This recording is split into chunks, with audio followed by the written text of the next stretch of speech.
Welcome to Journeys of Empowerment, where real stories, raw truth and powerful shifts come to life. I'm Michiel Sujit Rijt, and around here, we don't do small talk. We spark transformation. Let's go! Still trying to fix performance with new processes, more training or better KPIs? That's not the problem. Behavior is. Neutopia flips the script with a method that actually works. No gimmicks, no fluff. In the Awareness Workshop, you'll learn why good processes fail in execution, why learning doesn't stick, and how to build teams that own behavior, not just follow rules. Change shouldn't drain you, it should drive you. Dare to lead different? Visit neutopia.nl. What if your job wasn't just a career, but a platform for real change? In this episode, I sit down with Peter Zerp, a leading voice in inclusive procurement at Accenture, ESDP board chair, NGO board member, and a champion for diversity, equity and authenticity in business. Peter's path shows how personal reflection and professional leadership can intersect to spark systemic transformation. In our conversation, we explore turning supplier diversity into a global business priority, the courage to bring full authenticity into the workplace, overcoming biases, both our own and others, redefining success beyond status toward meaning and impact, and the radical power of looking inward to grow. One of his truths resonates deeply. Authenticity means being honest with yourself first, and then with the world. So let me ask you, when was the last time you looked inward? Not to find flaws, but to recognize the quiet brilliance that makes you, you. Here's Peter's journey. Welcome to Journeys of Empowerment. Thank you. Thanks for having me. Yeah, it is an absolute honor to have you here. I was really thrilled that you said yes. So, hey, we had a short, interesting conversation. So before we dive in, we were talking about Journeys of Empowerment and what the sort of what started as an intuitive initiative became now more and more clear about the why behind the podcast, and that it's all about it. I came to the belief that the single most overlooked, underappreciated, underutilized asset for personal growth we all carry. I think I found the answer to that in the podcast. And what would you think that might be? The single most overlooked, underutilized asset for personal growth? Well, I think what I often see with the people I work with is that, I think it's a human thing that we want to conform in a certain stereotype. But I think then we overlook how we grown as a person. So your own personality, everybody comes with a unique personality that they can bring to the table. And sometimes they forget about it because they want to look like somebody else. Or they want to, in order to be appreciated, really look at, what does the person expect from me? And then, and giving into that. And I think that's a shame because I think everybody has a very beautiful personality that they can bring to the table that makes you also more comfortable about yourself if you can be yourself, and that brings something positive. And I think that's definitely often overlooked. Beautiful. I'm not sure you got that out of the podcast, but yes. And one thing you mentioned is you've grown over time in becoming the person who you are, and that's what I discovered is the single most overlooked and underappreciated and underutilized asset of personal growth is our personal journey. Because when we take the time, we pause, we reflect, having a conversation, we become aware of a lot of hidden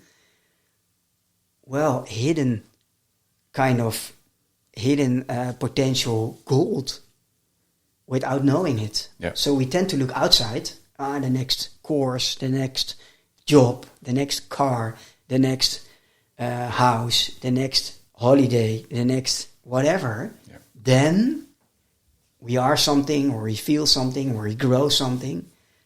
And yet, if we just take the time to have a conversation and go deep and see what our personal journey, what we can learn from our personal journey and how we can share that, that's the next one. How can we scale it? Mm-hmm.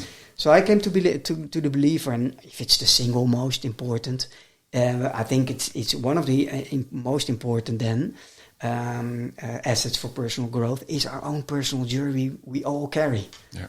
So it's probably because people like to look forward rather than look back.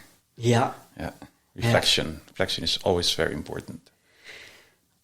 It is. I do agree. And why do you think we struggle, or we tend to be finding it challenging to look back? Well, I think it's the same thing as people don't like failure.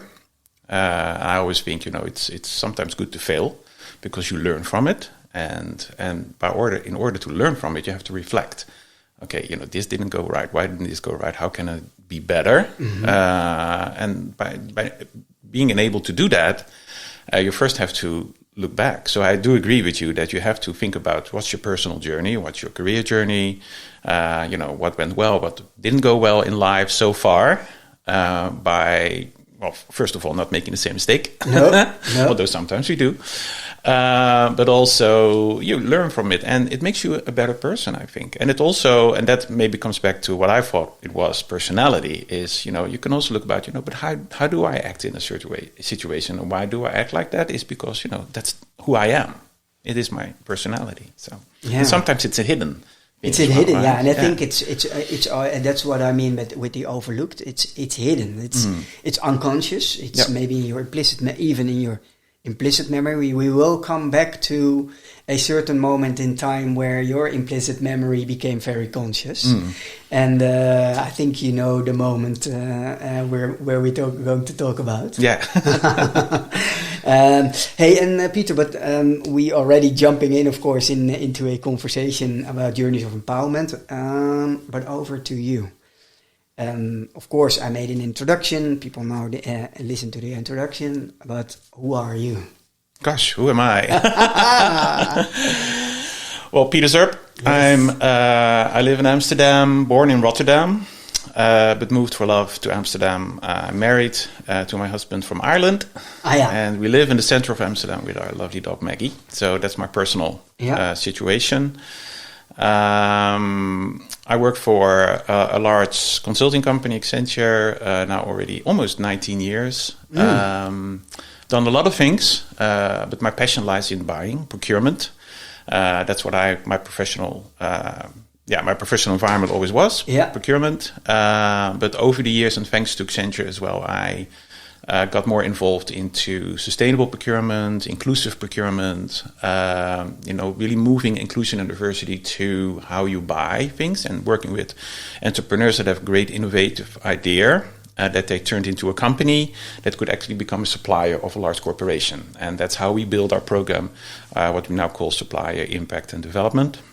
Which means that we try to engage more with suppliers that are not immediately on our radar, but we proactively reach out to meet with them and see how they could become a supplier to us, to our clients, to our tier 1 suppliers, to our partners, etc. So I got more involved in that. So for the last, I'd say 15 years, I've been doing that for Accenture.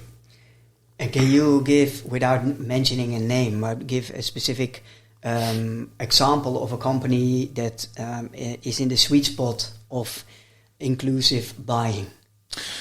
So sustainable and inclusive buying. Right. Yeah. So I have a lot of examples, of course, but there was this client of ours in the US who wanted to create a more inclusive workspace for people with autism. And we have a supply development program where we help smaller, diverse businesses to be ready to supply to a large client. Because, there's a lot of things that you have to think about, right? It's not just the RFP and the onboarding, but you also have to perform, right? You're having a great offering, but, large clients can be quite complex. So you need to be able to navigate that, and we help them with that. So when we got that client request, we thought, we have this company, it's disabled owned, it's ethnic minority owned, and they actually recruit people with autism and train them to work in a corporate environment, but also train the people who work with them to make sure that that it's well accommodated. So we connected both companies with each other, and they were hired by this client as one of their recruitment agencies and training agencies to help include more people with autism in the workforce. Beautiful. It worked out really well. So, we had four partners involved, because there's also, of course, the business networks that we tap from, the NGOs. Yes.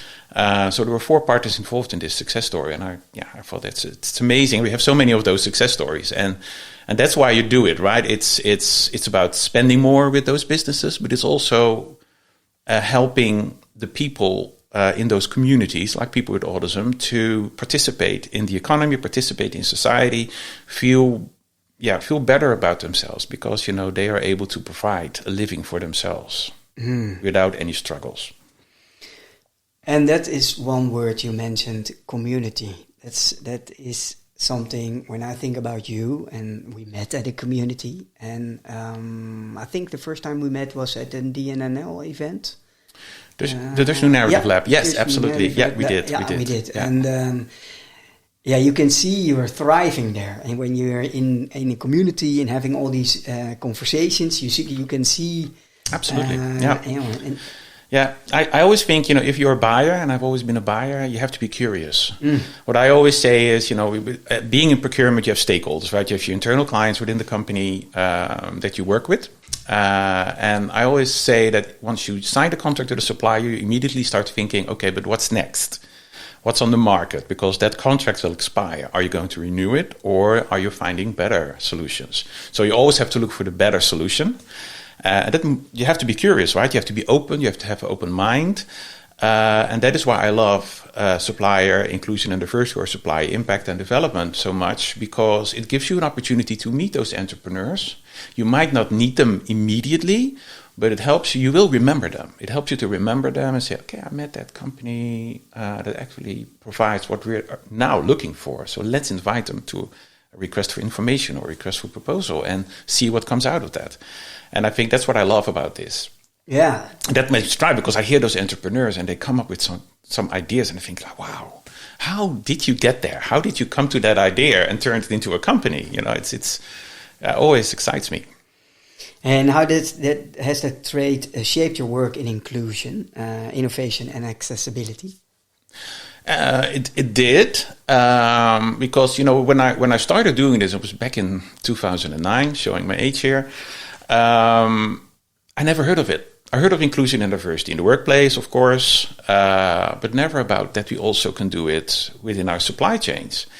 And you're right, it's all about access, providing access to companies, giving them a seat at the table, because that's the hardest part for an entrepreneur, is to knock on those doors. They never open. I also never respond to a cold call, because it's never a good time. No.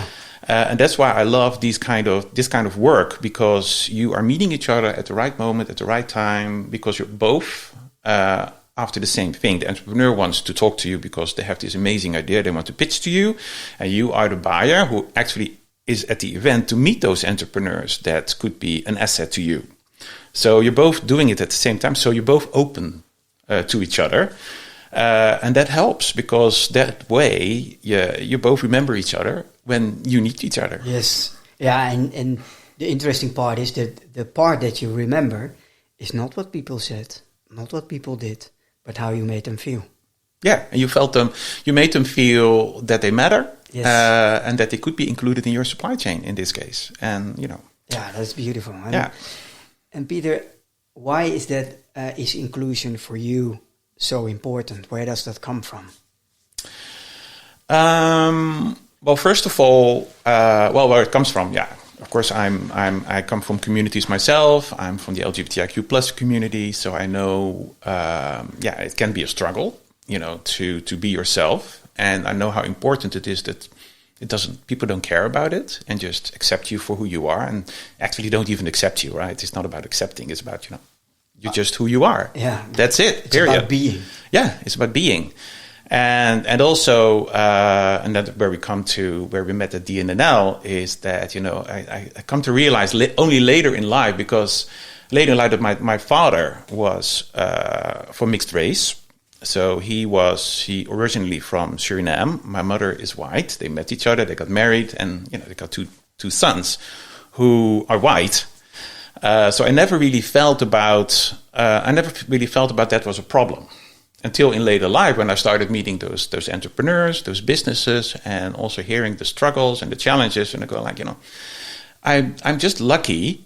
I guess it made me feel sad in one way, because I was lucky to have that background, but on the other hand, just because the color of my skin, it wasn't a problem to work somewhere, to get access, because I look like the people who hired me.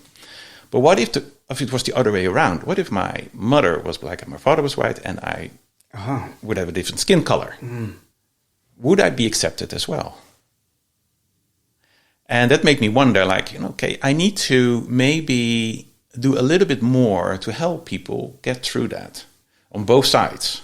So on one side is the entrepreneur with an ethnic background, LGBTIQ plus background, disabled, women-owned, etc., sometimes veterans, to get access to the people who could recruit them. And on the other side, also help the people who could recruit them to overcome their bias, and whether it's conscious or unconscious, and make them understand that this is just a person who has a great idea, and look beyond the bias that you have. Thanks for sharing, first of all. And I had a conversation with Kimo Kamara of the OMEC community, and he made me very conscious of something I wasn't very conscious of, and that is unconscious bicultural becoming conscious bicultural. So my question for you is, were you always very conscious bicultural, or don't you think, or don't you feel bicultural? Where is that in that spectrum? I never did, because I really was brought up Dutch. Yeah. So my Surinamese background wasn't so visible. We only went there once in the 80s, when my grandmother from father's side was still alive. So we were able to meet them. I was able to see my father's, see Paramaribo, the capital of Suriname, and where he came from, which was, really amazing. It's the best holiday of my life, best experience. But never really was aware of it. The same things about the discussion here about, the holiday that we have on December 5th. There was never an issue at our home. My father never talked about it. But he already passed away when the whole discussion, so I could never ask him about it. How did you feel about that? So we were always brought up in a very Dutch-wide environment. So it never really dawned on me that, there was a difference. No, and without any real specific genetic markers other than where we are growing up. And except for the few experience that you have, like, you're in a... I remember when my first employer, that was outside of Rotterdam. So you had to take a little pendle van to get to the office, or a bus, but the bus only went once an hour, so that was not an option, or the bike. And there was this driver and I was the first one to enter the van one morning, and he was giving out to people like, people from Suriname, they're so lazy, and this and that and this and that. And I thought, but my dad's from Suriname. My dad never was unemployed. He always worked. He learned, and he had a good job. So I told him that, actually my dad came into this country in 1955, and he learned a trade and got a job, and has never not worked in his whole life. And the man looked at me, your father is from Suriname? How's that possible? How is that possible? And then he had to apologize, of course. He apologized. I said, don't apologize to me. Just think about what you say. Get rid of your bias, because not everybody is. There will always be lazy people and not lazy people, no matter where you come from. It doesn't matter. But people have this, and it's still the case, right? You see it still here in a very polarized society right now, that you still have that. And I think, we have to get beyond that. Why do you think we do that? That's a good question. I think, I don't want to talk too much about politics, but I think sometimes people, when they have a failure, they don't want to blame themselves for that. They look for others. I see that sometimes. I see that in society. Not so much in my own environment, but I sometimes see that in society that things don't go right. They prefer to put that on somebody else's plate. Like, I can't find a house. Therefore, it's somebody else's fault. They stole that house from me. And that's also, going back to what we talked about earlier, is about look at your personal journey and look and reflect more. Think about, okay, where did I go wrong and how can I do better, instead of blaming somebody else. And I think I see that too much. And some people take advantage of that, of course. And I think we have to go beyond that, not do that anymore. Agree. If we pause and reflect and we look back on your personal journey, are there specific, let's say, life-defining moments which helped you to become who you are right now and why you're doing what you're doing? Are there defining moments? I think maybe coming out as a gay man, I think made me feel, when I finally came out of that closet, of how they call it, I felt so liberated. Like, I could finally be myself, right? And the fact that happened, and I felt so more free, felt so happy, and more capable of achieving things, I thought, we should make sure that I should make sure that others can do the same. What helped you, at what moment in time in your life, and what helped you to take that step to come out? Because that's also part of the helping, right? If you can share, are there a few things or people or community or situation or whatever helped you to, let's say, okay, I waited maybe long, I don't know, but and what helped you? Yeah. I was 29. I think when I finally figured out people like me and went out, met more people like myself, and saw how happy they are being themselves, and I thought, okay, I'm not the only one. Everybody went through this challenge and this struggle, and actually there's a community that I can be part of, where I can feel more comfortable. And then I think that helped me get to the next step, tell my parents, tell my brother. My brother's also gay, so we're both. My parents were blessed, and my mother's now blessed with four sons. They're blessed. They're of course blessed with you. And Peter, one question: who came out first? My brother. He's older. Okay, but that doesn't necessarily have to mean. No, that's true. That's true. But he was there first. Yeah. Did it help you also a little bit or not? Not ever. Not, and that's not his fault, of course. No, it's more that I felt that people expect me to be straight because the other one is gay. So I felt like I have to. I have to cannot be myself because that's. Again, people expect something from me. So I'm conforming myself to the people. Yeah. And that was all in my head. People did not expect that from me, but that was in my head. So, and that kept me. That kept me from it. Wow, that must have been also a difficult... But it's who you are, so you cannot hide it. No. You shouldn't. You should not hide it. So that's why I was so happy that finally I was still 29. I was still in my 20s, thankfully. I came out and I felt so much happier and started dating and finally found the person, of course, 21 years ago that I wanted to spend my life with. So lucky you. Yeah. So far so good. Very good. So far so good. Yeah. And that also made me realize that also working for a large corporation where obviously you have more people that are struggling with the same issues. I work with a company with a very young workforce, so there's always people that are still going through that phase while being at work. So you also want to make sure that you create an environment where they feel comfortable being themselves, so that they can actually tell, when somebody asks you on Monday, what did you do for the weekend? I went with my boyfriend to the movies or to a restaurant.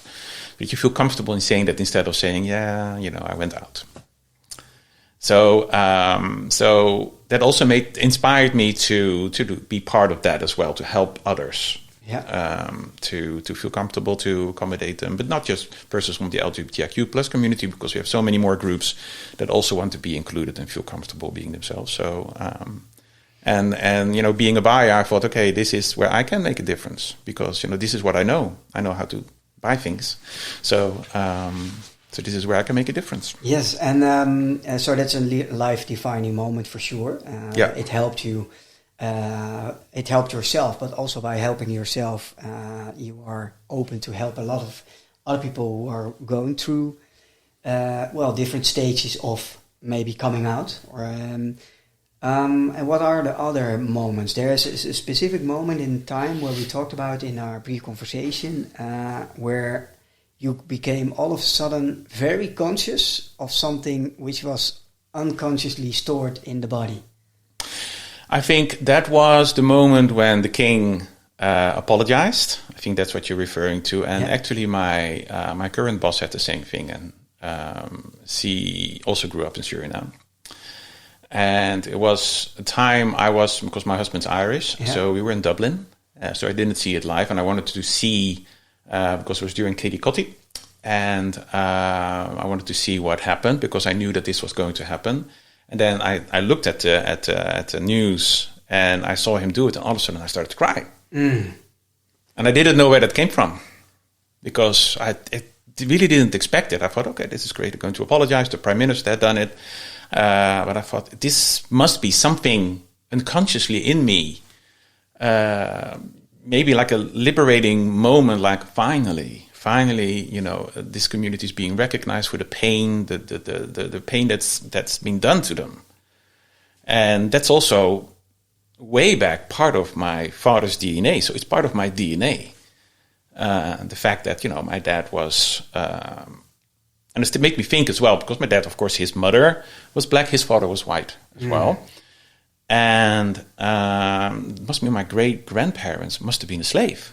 They grew up a slave. About that realization, like, my goodness, it's not that long ago. It's not that far away. That was a really defining moment as well. Like, okay, I became more conscious of my background. I can imagine. Yeah. And it also made me think about, started to think about everybody has something that's different, that makes them special. Whether it's LGBTIQ plus, whether it's being black, being a woman, being, whatever, but everybody has something special about themselves that makes them diverse, that makes them different, that makes them not like the rest. And that's wonderful. And it makes them unique. And that makes them unique. Yeah. And that's what I also meant with personality. It's also part of this is who you are. Yeah. And it can be, when my dad grew up as a child, he was left-handed. I'm left-handed. He was left-handed too. He wasn't allowed to be left-handed. Can you imagine in 2025 that's a problem? But he was punished for him. He had to write with his right hand. And if you think about that, why? Yeah. Why?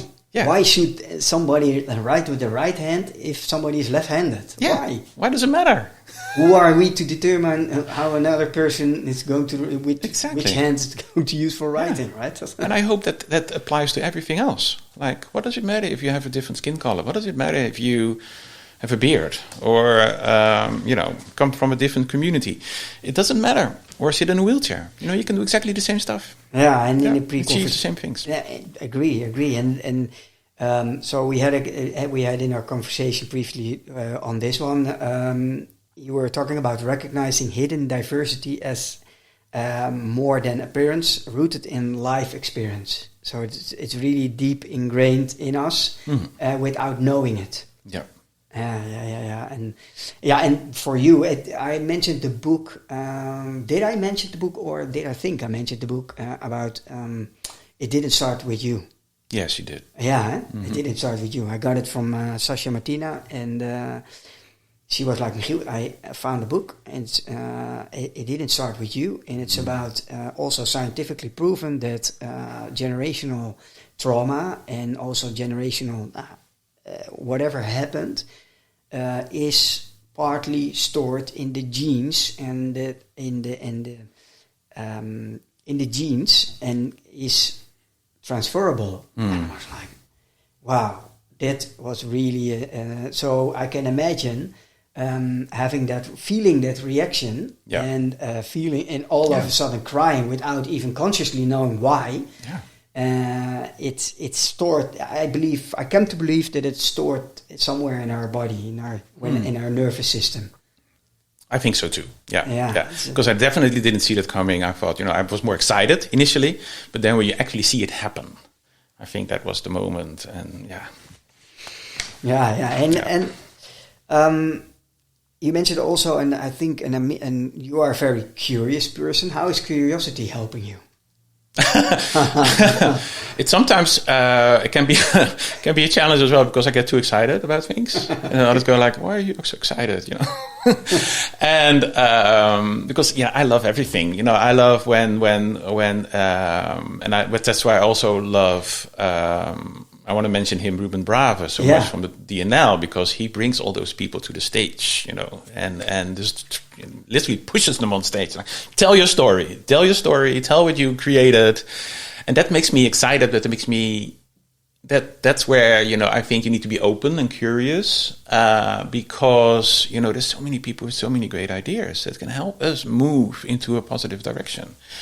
And also the company you work for. And that's why I feel everybody should be more curious about what's next. What can I get excited about, but also be open to people. That's an important part, right? Yeah.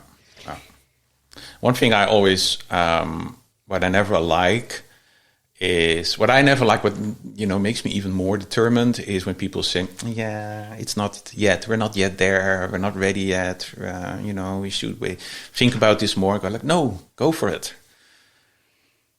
Do you apply that same rule to yourself? Eventually, yes. Over the period of times, yes. Okay. Yes. That's the honest question, because I can imagine also you being very hard on yourself until you push something out, because it has also meets certain criteria, right? Or am I wrong? Yeah. Before I started working in this kind of business, I was also like no, let's wait. But then you start meeting people who have such a great spirit. You want them to be successful.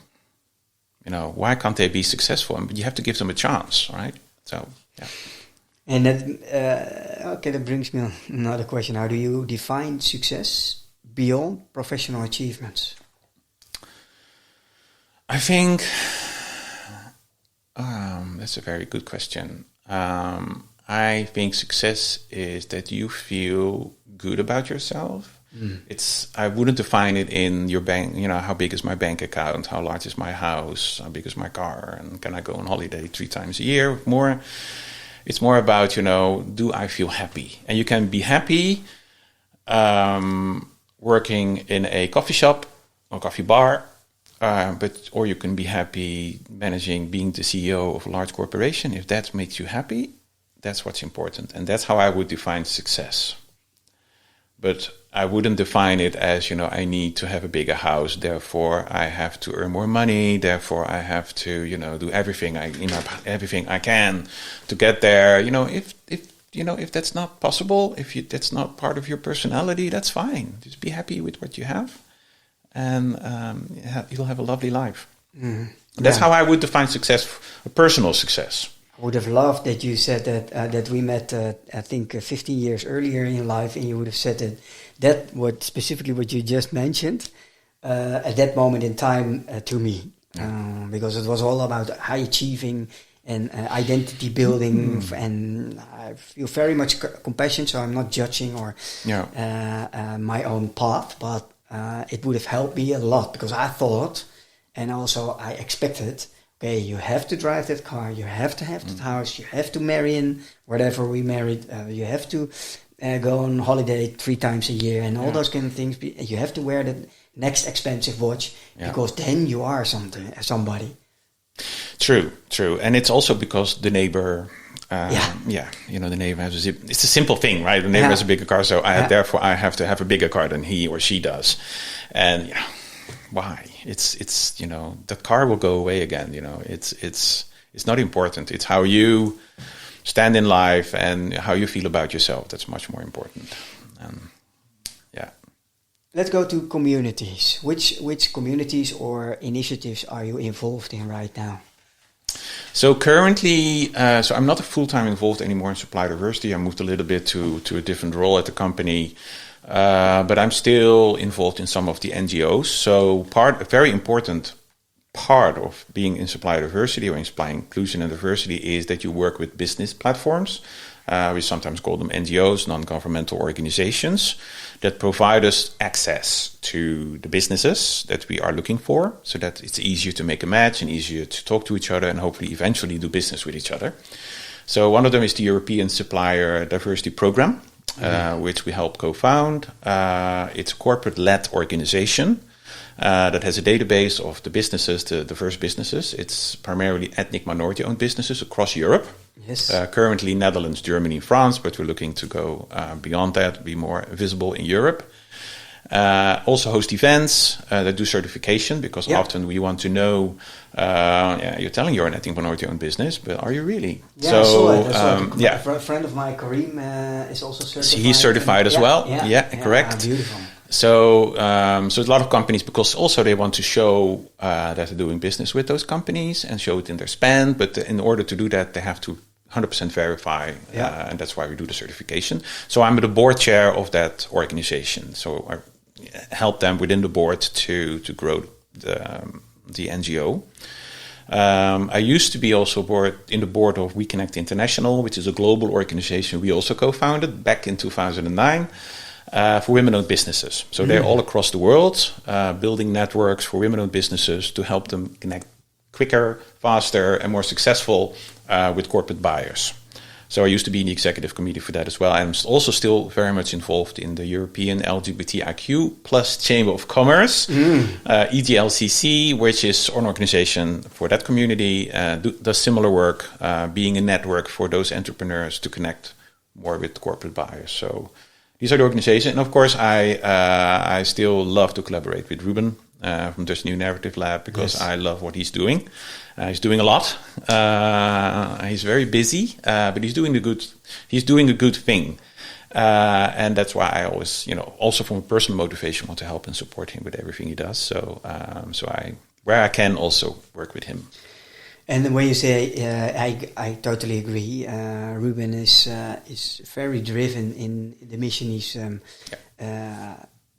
fulfilling. And when you mention the thing, what do you specifically mean by the thing which resonates with you? So he's doing the thing you mentioned, and what's for you that thing? What resonates with you?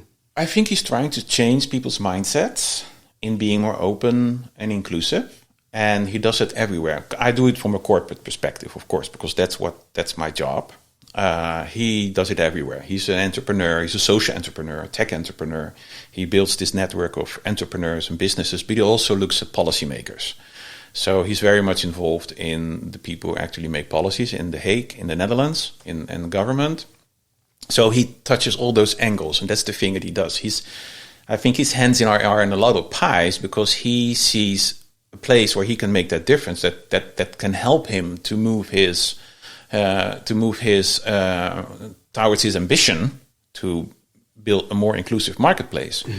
And that's what I love about what he's doing, because it's not just one thing. He sees opportunities everywhere. So the event that we did with the employers organization, VNO, that's another thing, right? Because that's where a lot of decision makers are. So he sees that. Then that's what I like. He sees an opportunity. He sees an opportunity, and he's capable of actually getting people engaged. People that you would think might not immediately be bought into this, but he manages to get them engaged. And I think that's a skill. That's a talent. That's absolutely a talent, and I couldn't agree more. If there's one, well, let's say, thing in the future you would love to contribute to, what would it be? Oh my goodness. I think what I would like to contribute to is that we, in future, and I know that sounds very naive, that we don't have to talk about this anymore, that it doesn't matter. And if I could, with all my friends like you and everybody else, can make a small contribution to that, towards that goal, that it doesn't really matter, that people don't immediately think when they sit in front of you, first think about where does he come from, who is he, who is she. No, just talk about who you are, or in my case, what's your offering? What can you bring to the table? How can we together work together and you become a supplier to our organization? How can we make our organization better through your offering? That's what I'd love. And that's what I can apply to my kind of work, but you can, of course, apply it everywhere in society, that it doesn't matter. It doesn't matter, no. We don't have to talk about diversity anymore because, everybody is diverse, so who cares? Yeah, that brings me to a conversation I had with a good friend of mine. He's a podcast host, Dirk-Jan Hupkes, of Women Disrupting in Tech, Women in the East. Always when I try to give him a compliment and you're really moving forward. He is already 100 plus episodes with very high accomplished women in tech. And I'm like, and then he said, always like a little bit like, it's normal, You find it normal for yourself that you are pushing the needle. And we had an event last Wednesday. We're living in Friday, last Wednesday at Female Ventures, and he was moderating it. And as a real male ally, and we were the only two men, or only 2 or 3 men within a group of 75 women. And so I said, but why do you, if it was normal, I challenged him a little bit. If it was normal, then we don't have to do it anymore, right? Exactly. So you can either take it as a compliment, because it is still a compliment, but it always makes him a little bit uncomfortable, because it's like it's the normal thing to do.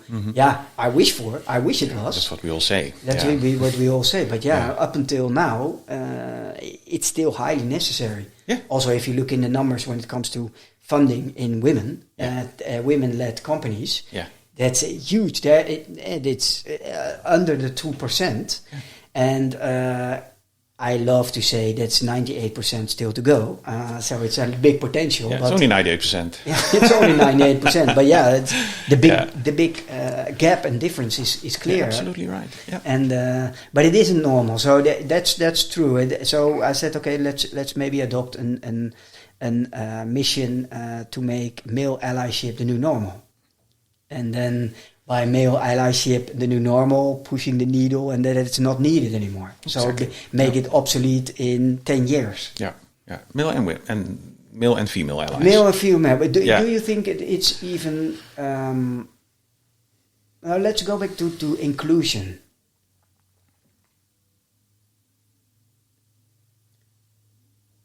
What is for us so difficult to become more inclusive? What is the challenge we have to face within ourselves? It starts always with ourselves, right? Yeah. Well, I guess it brings it back to bias, and maybe it's unconscious bias. Like, we like to talk and work with people that are like us. Sometimes it's very simple. That's the simple thing, is that, that maybe somebody at work only wants to work with people who can talk about Ajax.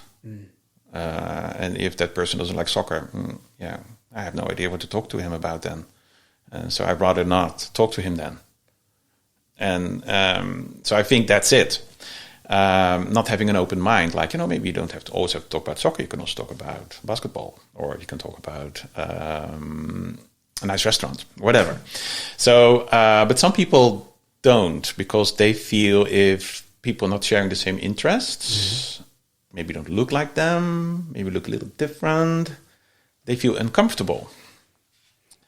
So they'd rather stick with what they know and stick with who they are used to, because then you don't have to invest. And I think that could be That's what we need to change. I hear Because you, I know, yeah. because I know once people start being open to it, the whole world opens to them, and they feel so much better. Because and then they also discover their own hidden diversity. They go like, oh yeah, but I have something that's different as well. Now I can also feel more comfortable talking about it. So I think that's part of it. I think it's also something I also found out is people always try to figure you out, and always try to put you in a box. And I go like, I don't want to be in a box. I'm so many things, being left-handed, gay, ethnic minority, partly, whatever. I'm so many things, so many different things. The people always try to figure you out, and that's why I think that will come later. You will find out that I don't eat fish. I prefer to eat meat or whatever. I'm a vegetarian. That doesn't matter. But people always try to create a definition around you, and I think that also sometimes hold people back, because then they don't want to constantly talk about it. They don't want to constantly talk about that they are from the LGBTIQ plus community. They're just, I'm Peter. And why should you? That's all you need to know. Yeah. Yeah. It's about you, right? Yeah. Yeah. Yeah. So, were you always so comfortable about the feeling, it's about me? No, I don't think so. I think before I came out, I wasn't. I was locked inside myself, I think. And I was never able to really show what I could do because of that block. Because I was always afraid that, it would come out. And, but once it was all out in the open, I felt I could just, almost rule the world. Because you have that by being yourself, by just being yourself, unleashed, and of course I'm very lucky growing up in society where that is possible. It's never 100% perfect, of course, but we do live in a society where it's not as much as a problem. I can get married, I can live, I can be myself, and thank God. Yeah, exactly. Yeah. And I also realized that that's not the case everywhere, and that's why we still need to fight. But it is still a fight, right? You see that in what's happening in the US. I was listening to a conversation this morning about transgender people being thrown out of the U.S. Army, and then people talk about they're the most motivated people you can have in your army because they want to contribute, they want to be part of it, right? So they're going to fight for their country, and that's also gives me the realization that it's still, we still need to fight for it. We still need to make sure that you should not sit back and think, we live in a society where it's all normal. No, it can be taken away so quickly. That makes me sad about the realization that try to even imagine how it is to being thrown out something you really care about, you really are willing to lose your life for, and then being thrown out. And being thrown out, all of a sudden you're not relevant anymore. Not relevant anymore. You become irrelevant. That hits the nerve. Yeah. And that happens, and it happens now, right at this moment, and that's why we always need to be. Of course, that the ultimate goal is that it doesn't matter anymore, but we always have to be conscious that it could easily change again. Think about that. And also I would like to say to people, if you think about these things, look around you and think about, because it's 80 years ago that we were liberated, right, from the Second World War. My mother is 90 tomorrow, turns 90 tomorrow. She, as a child, knew what it was like to be occupied and have no democratic society, right? So we have to be conscious about, how do we act? Maybe how do we vote? What kind of belief do we have? And more appreciating that we are in the situation that you are able to speak your mind. Because now with these days, I assume that we all think it's normal. Yeah. And it should be normal. Yeah. Yet it also can be taken away. In a split second. Yeah, exactly. Yeah. Peter, and if we go back in time and to the 25-year Peter, with all the lived experience you have now, and that was before you were coming out, what would you love to say to the Peter then, with all your lived experience, as an advice, or what would you have if we're able to step back in that time? What would you say? Be yourself. Yeah, be yourself. You matter. You belong in this as much as everybody else. That's all I can say, I think. Because 25 was 4 years before I actually came out of the closet. So even just be yourself. There's always people who will cherish you, will welcome you, will make you feel comfortable, and it's good. It's okay. Yeah, that says about all. That's beautiful. And that's also part of the reason why you're doing so much good work you're doing now, to help other people have that feeling, going through a lot of things, right? But it's still not enough. I think we still need to do more. You were just talking about women-owned businesses. Women are more than half of the world population. Yeah. 35. If I've done my numbers right, around 35% are entrepreneurs. The 35% of the entrepreneurs still. Less than 2%, 1% of spend in supply chains is with women-owned businesses. It's odd. It's just, to put it mildly, it's ridiculous. So, and then you have all the other groups that are also still fighting to get a piece of the pie, and that's why we just need to do more. And one other thing I wanted to say, there was this, Jane Fonda, the actress, activist. Yeah. And I loved it because everybody just is so negative about the term woke. Because, if you constantly talk about diversity, you're so woke. Woke is beautiful. I think I'm proud to be woke. And she said once in a speech, woke just means that you give a damn.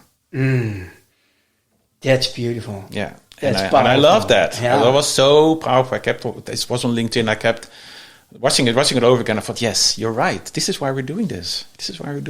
Keep doing that. And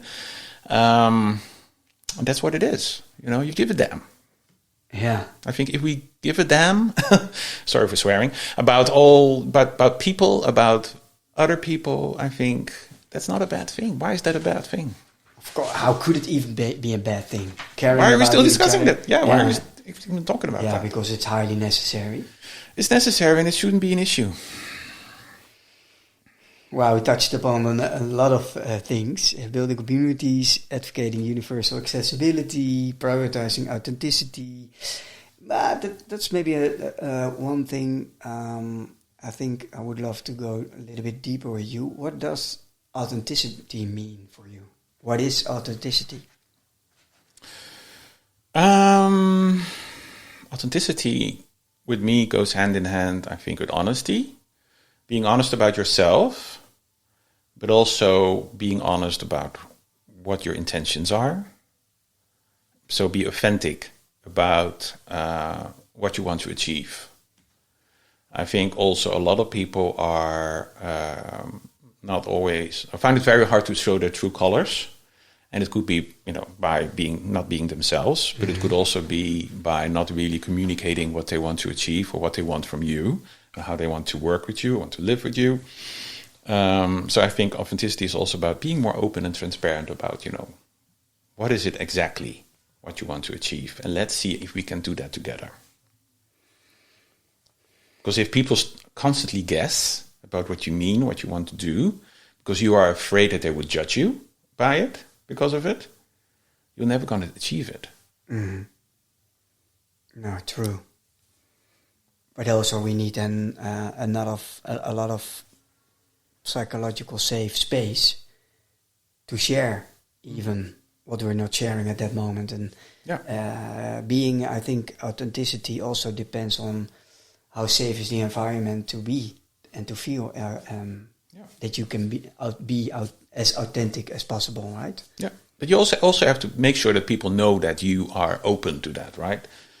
That you're not going to judge them. No, that's what I mean. But with the environment, because we had a core value somewhere in my period at Adidas, and it was all about authenticity.